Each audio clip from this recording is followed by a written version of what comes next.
একাদশীতে শ্রাদ্ধ করা যায় কিনা আসল বিষয়টা একাদশীতে শ্রাদ্ধ করা যায় কি না?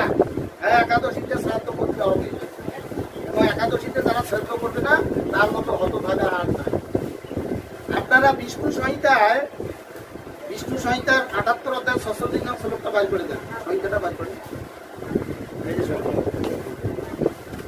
বিষ্ণু সংহিতার ৭৮ অধ্যায় ৬৬ নং শ্লোক ব্রহ্মচ বৎসীন উদ্যানে কাশ্যদ্যম একাদশীতে শ্রাদ্ধ করলে ব্রহ্মতের সম্পূর্ণ পুত্র লাভ হয়। শ্রাদ্ধ কিসের জন্য? কাজ শ্রাদ্ধ করবেন ৭৮ অধ্যায়ের ৪৬ নং শ্লোক সুখ নামক নরক থেকে করিবে উদ্ধার তাই তো পুত্র নাম ধারণতা। আপনার পুত্র নামটা তো সুখ নামক নরক থেকে উদ্ধার করবে, তাহলে পুত্র পিতা শ্রাদ্ধ করবে।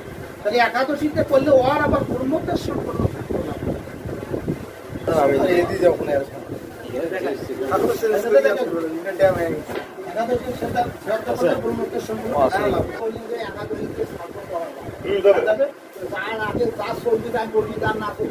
সেটা তার ব্যাপারে আমরা বললাম আপনি যখন করবেন না করবেন আপনার যা চলবি তাই করবি, কিন্তু আপনাদের মধ্যে করা যাবে না, করা যাবে যাওয়ার পক্ষে যুক্তি দেখাচ্ছি।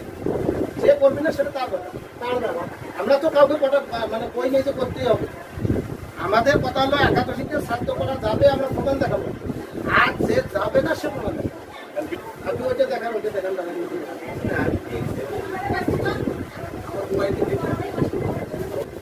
এখন শোনেন, ওরা বলে যে একাদশী তিথিতে মারা গেলে পরে একাদশী তিথিতে শ্রাদ্ধ অথবা সপিণ্ডীকরণ করলে করা যাবে না।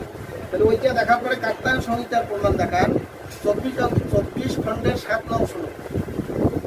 হ্যাঁ, ২৪ খণ্ডের ৭ নং শ্লোক সাংগতিক শ্রাদ্ধ স্বপ্নের পক্ষে মিথ্যা হয়ে করতে হবে। যে তিথিতে ওই তিথি করা যাবে সেই তিথিতে বাসি করে কোনো আগা পাশা করা যাবে না। এখন আপনারা বলবেন যে তারা কেন করে? হরিভক্তি বিলাসের একটা কথা আছে যে হরিভক্তি বিলাস তো শাস্ত্র নয়। কোন শাস্ত্র? এই গ্লাসটা দাঁড়া রাখবে, শাস্ত্রই না, ওই গ্লাসটা ওনাকে কোন শাস্ত্র?